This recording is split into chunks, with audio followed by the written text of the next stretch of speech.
बिस्मिल्लाहिर्रहमानिर्रहीम। Dear students, आज हमने 9th क्लास की बायोलॉजी का चैप्टर नंबर 4 में डिस्कस करना है सब सेलुलर स्ट्रक्चर्स एंड ऑर्गेनेलिस। तो सबसे पहले हम देखेंगे सब सेलुलर स्ट्रक्चर्स क्या होते हैं, किन्हें कहा जाता है। ऐसे स्ट्रक्चर्स जो सेल पर मुश्तमिल नहीं होते मगर इनके मिलने से सेल बनता है। मिसाल के तौर पर आपके सामने ये दो सेल हैं, एक एनिमल सेल और ये प्लांट सेल। अगर आप एनिमल सेल को देखें, इसमें एक ये चीज़ है cell membrane, plasma membrane, this is mitochondria, this is endoplasmic reticulum, this is vacuole, ribosomes, Golgi apparatus, nucleus. ये तमाम स्ट्रक्चर जो हैं, अगर आप इनको अलग अलग कर लेते हैं तो ये सेल पर मुश्तमिल नहीं है मगर इन सब के मिलने से सेल बनता है। तो ऐसे स्ट्रक्चर जो सेल पर मुश्तमिल ना हो और उनके मिलने से सेल बनता हो, उन्हें कहा जाता है सब सेलुलर स्ट्रक्चर्स कहा जाता है। उसके बाद आ जाते हैं ऑर्गेनेलिस। कि ऑर्गेनेलिस क्या है। अब इन्हीं सब सेलुलर स्ट्रक्चर्स में से वो स्ट्रक्चर जो सेल के साइटोप्लाज्म में मौजूद होते हैं, सेल के अंदर मौजूद होते हैं, जैसे कि उसमें न्यूक्लियस, दूसरा endoplasmic reticulum, mitochondria, ribosome, vacuole, Golgi apparatus, centrioles. ये वो स्ट्रक्चर्स हैं सब सेलुलर स्ट्रक्चर जो सेल के साइटोप्लाज्म में मौजूद हैं और मखसूस काम करते हैं। इन्हें ऑर्गेनेलिस कहा जाता है। इसको हम डिफाइन कर सकते हैं, the sub cellular structures which are found in the cytoplasm of cells and perform a specific function are called organelles. अगर आज हमने जो पढ़ना है वो है सब सेलुलर स्ट्रक्चर्स मगर जो ऑर्गेनेलिस नहीं। कौन कौन से हैं? सेल वॉल, सेल मेम्ब्रेन, इसके अलावा साइटोप्लाज्म और साइटोस्केलेटन। सबसे पहले आ जाते हैं सेल वॉल पर। सेल वॉल क्या चीज है? सेल वॉल की डेफिनेशन सबसे पहले देख लेते हैं। सेल वॉल के बारे में कहते हैं, it is a non living rigid outer most covering of plant cell. अगर हम प्लांट सेल को देखें तो प्लांट सेल की outer most covering that is the cell wall. ये एनिमल सेल है, ये इसका साइटोप्लाज्म, साइटोप्लाज्म के बाहर ये जो कवरिंग है, इस कवरिंग को प्लाज्मा मेम्ब्रेन कहते हैं। अब यहाँ पर भी साइटोप्लाज्म, इसकी जो कवरिंग है जो कि व्हाइट कलर में है, this is plasma membrane. Plasma membrane के बाहर जो रेड कलर में जो कवरिंग है, this covering is the cell wall, जो एनिमल सेल में नहीं है, प्लांट सेल में मौजूद है। तो हम इसी तरह से सेल वॉल को डिफाइन कर सकते हैं, the outer most covering of plant cell is called cell wall. Cell wall. अब ये नॉन लिविंग होती है, रिजिड होती है। इसका काम क्या है, इसका फंक्शन क्या है? अगर हम फंक्शन पे देखें तो इसका एक काम है शेप देना। सेल, ये सेल को शेप देती है, सेल की शक्ल बनाती है। दूसरा प्रोटेक्शन करना, मतलब सेल की हिफाजत करते हैं आउटर सबस्टांसेस, बाहर वाली चीज़ों से। और तीसरा जो है, ये सेल को सपोर्ट भी फराहम करते हैं और साथ ही जो है सपोर्ट स्ट्रेंथ भी प्रोवाइड करती है। ये इसके जो है चार इसके फंक्शन है, इसके काम हैं। उसके बाद सेल वॉल किन किन जानदारों में पाई जाती है? ये प्लांट में पाई जाती है, प्लांट के सेल में, एल्गी के सेल में पाई जाती है, बैक्टीरिया के सेल में पाई जाती है, फंजाई के सेल में पाई जाती है। और ये एनिमल सेल में भी नहीं है और प्रोटोजोआ जो एनिमल लाइक प्रोटिस्ट हैं उनमें भी नहीं पाई जाती। उसके बाद आ जाती है इसकी जो कि कंपोजिशन और स्ट्रक्चर। पहले इसके स्ट्रक्चर को देख लेते हैं कि जो सेल वॉल है, कुछ सेल्स ऐसे हैं जिनमें सेल वॉल की एक ही लेयर होती है जो कि प्राइमरी वॉल कहलाती है, और कुछ सेल्स ऐसे भी हैं जैसे कि जाइलम है, फ्लोएम है, उनकी जो सेल वॉल है, उनकी सेल वॉल दो लेयर्स पर मुश्तमिल होती है। मतलब कि अगर हम इसी सेल वॉल को जो है मैग्नीफाई करते हैं तो हमें इसके अंदर दो लेयर नजर आती है, एक बाहर वाली जो पहले बनती है और एक अंदर वाली जो बाद में बनती है। जो पहले बनती है दिस इज प्राइमरी वॉल, और जो बाद में अंदर की जानिब एक और बनती है that is the secondary wall, उसे सेकेंडरी वॉल कहते हैं। उसके उसके बाद जो कि प्राइमरी वॉल है ये सेलुलोज से मिलकर बनी होती है। सेलुलोज क्या चीज है? ये एक कार्बोहाइड्रेट। सेलुलोज ये cotton pure form of cellulose है। कपास जो है ये सेलुलोज की खालिस हालत है।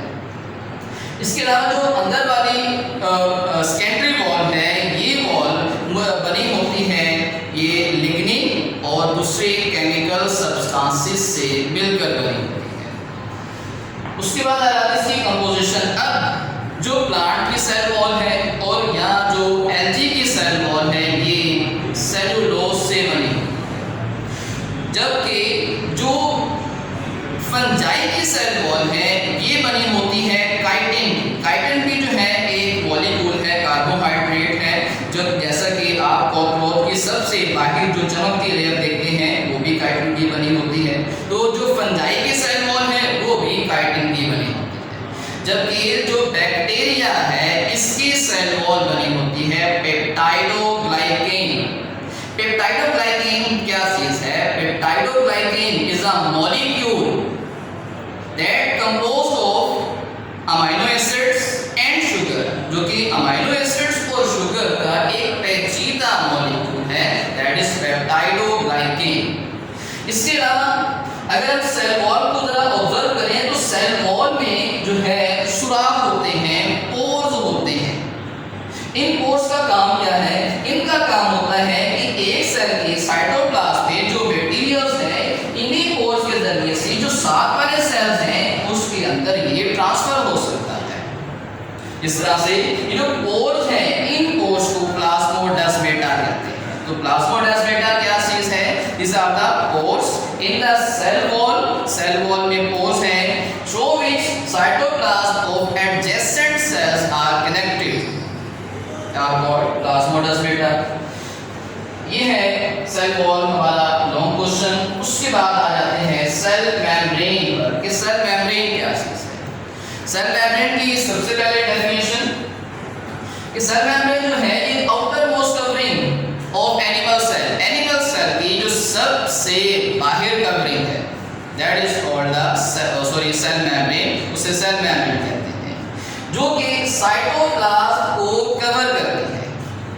अगर आप इसमें देखें इसकी जो आउटर मोस्ट वो तो सेल वॉल है, उस जो सेल मेम्ब्रेन है ये सेल वॉल के नेक्स्ट आती है। उसके बाद आ जाते हैं कि सेल मेम्ब्रेन का फंक्शन क्या है, इसका काम क्या है। इसका पहला काम एक act as a semi permeable membrane. Semi कुछ को कहते हैं, परमिएबल परमिट से है और मेम्ब्रेन से, मतलब कि ये कुछ मॉलिक्यूल्स को परमिशन देती है, अलाउ करती है अपने अंदर से गुजरने के लिए और मेजॉरिटी ऑफ मॉलिक्यूल्स को रोक लेती है। इस वजह से इसे सेमी परमिएबल मेम्ब्रेन कहा जाता है। That allows some substances to pass through them and fencing the majority of molecules. इसका फायदा क्या है? इसका फायदा ये है कि जो सिलेक्टिव सब्सटेंसेस वही सेल के अंदर आती हैं जो सेल को चाहिए और जो सेल को नहीं चाहिए वो बाहर निकाल देते हैं। इस तरह से सेल की जो कंपोजिशन है वो सही रहती है, वो तब्दील नहीं होती है।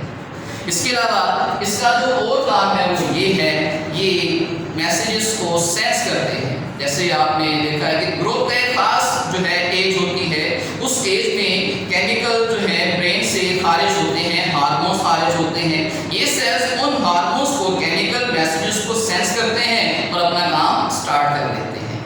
इसके अलावा इसका जो और काम है वो ये है, ये सेल्स की आइडेंटिफिकेशन में भी इसका किरदार है, सेल को आइडेंटिफाई करने में इसका अहम है। इसके जो है फंक्शंस के बाद आ जाते हैं इसकी कंपोजिशन। जब इसका केमिकल एनालिसिस किया गया तो मालूम हुआ कि जो सेल मेम्ब्रेन है ये प्रोटीन्स, लिपिड्स और स्मॉल अमाउंट कार्बोहाइड्रेट और कोलेस्ट्रॉल पर मुश्तमिल होती है। ये चार मॉलिक्यूल्स हैं जिसमें प्रोटीन्स और लिपिड्स ज़्यादा है, जबकि कार्बोहाइड्रेट, कोलेस्ट्रॉल स्मॉल अमाउंट्स में होते हैं। अब उसके बाद सवाल ये है कि ये जो मॉलिक्यूल्स हैं इनकी तरतीब क्या है, मतलब इनका सेल मेम्ब्रेन का स्ट्रक्चर क्या है। तो जब इसका हमने इलेक्ट्रॉन माइक्रोस्कोपी के जरिए से जब इसको ऑब्जर्व किया तो हमें जो है एक जो मॉडल हमने बनाया वो है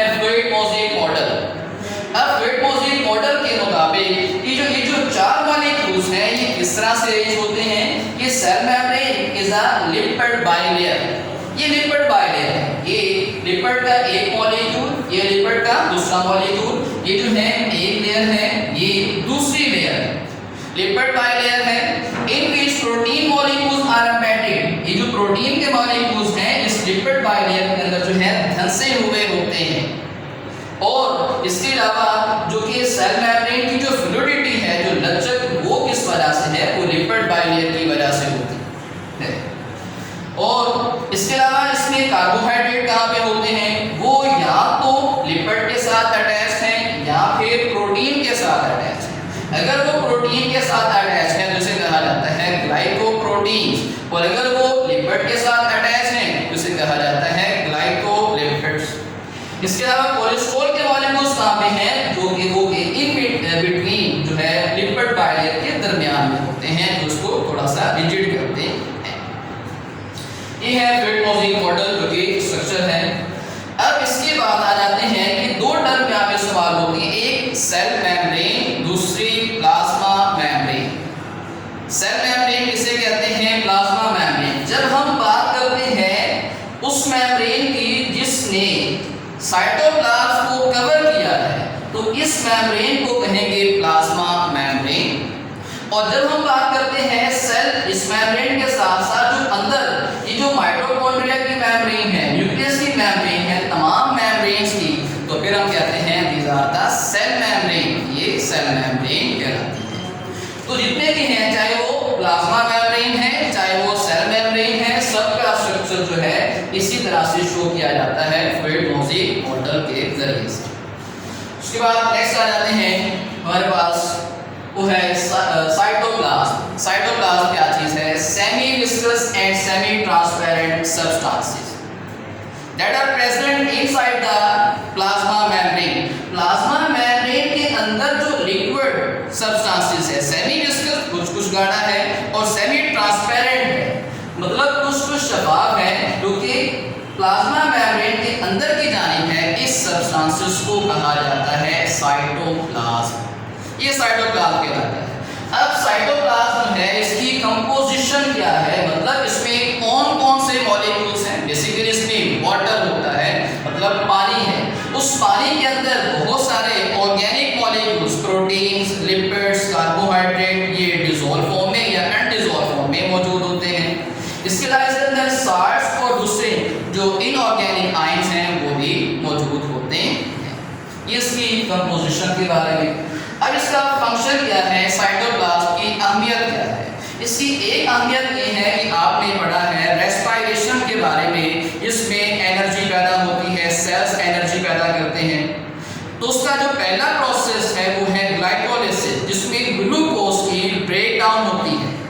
जो ग्लूकोज की ब्रेकडाउन है वो कहाँ पे होती है, साइटोप्लाज्म में होती है। मतलब provide space for many chemical reactions, बहुत से केमिकल रिएक्शन के लिए ये जगह है। दूसरा, ये जो है स्पेस प्रोवाइड करते हैं इनके लिए मैनी ऑर्गेनेलीज, जो बहुत सारे ऑर्गेनेलीज हैं उनके लिए स्पेस प्रोवाइड करते हैं। मतलब ऑर्गेनेलीज साइटोप्लाज्म में ही तो मौजूद होती हैं ताकि अपना वो प्रॉपर फंक्शंस परफॉर्म कर सके। ये जो है इसके कुछ फंक्शंस हैं, कुछ इसके काम है।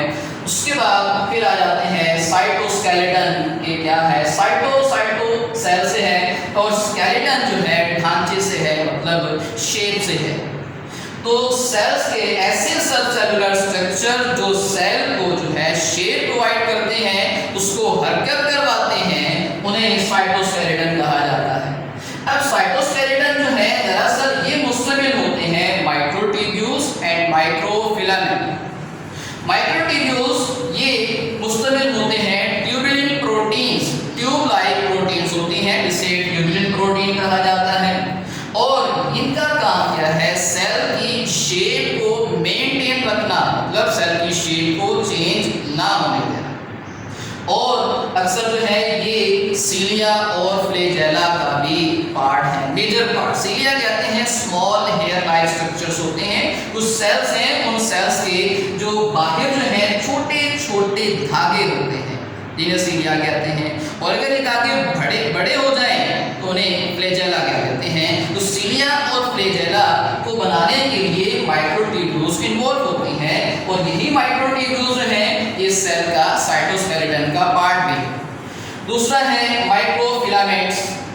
माइक्रोफिलामेंट ये मुश्तमिल होते हैं एक्टिन प्रोटीन पर, और एक्टिन प्रोटीन ये कुछ लचकदार होती है, इलास्टिक होती है। इसकी वजह से जो है सेल अपनी शेप चेंज कर सकता है, सेल अपनी शेप को तब्दील कर सकता है, और ये जो है एक्टिन प्रोटीन पर मुश्तमिल होते हैं। इस तरह से जो माइक्रोफिलामेंट्स हैं ये सेल्स की हरकत में अहम किरदार अदा करते हैं। ये है साइटोस्केलेटन के बारे में। आज हमने जो है जो सब सेलुलर स्ट्रक्चर्स जो है जितने भी उसको डिस्कस कर लिया है। नेक्स्ट लेक्चर में हम ऑर्गेनेल्स को डिस्कस करें। थैंक यू, अल्लाह हाफिज़।